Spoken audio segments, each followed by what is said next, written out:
இதுக்கப்புறம் அந்த குழந்தைய பாதுகாக்கிற பொறுப்பு சுந்தர்சி அவர்கள்கிட்ட வருது. டுவர்ட்ஸ் கிளைமேக்ஸ்ல அந்த சாங்கோட போய் அந்த பாக் அப்படிங்கிற மிகப்பெரிய டீமனை அழிச்சு நீ பாக் இல்ல நிஜாம் பாக் அப்படின்னு மாத்தி கதையை முடிச்சு வைக்கிறாரு நம்ம சுந்தர்சி அவர்கள்.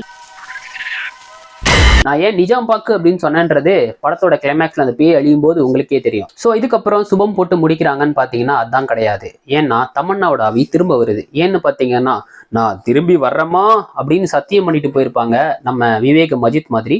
ஸோ அதனால கிளைமேக்ஸ்ல திரும்பவும் அவங்களோட ஆத்மா வந்துடும். இதுக்கப்புறம் சுபம் போட்டு முடிச்சிருவாங்க. இந்த படத்தை கம்பல்சரியா நீங்க ஓப்பனிங் டு பினிஷிங், அதாவது தியேட்டர் ஸ்கிரீன் ஆஃப் ஆகிற வரைக்கும் பாப்பீங்கன்னு நான் கேரண்டியா சொல்வேன். ஏன்னு பாத்தீங்கன்னா அது காரணம் என்ன? காரணம் நான் சொல்லவா?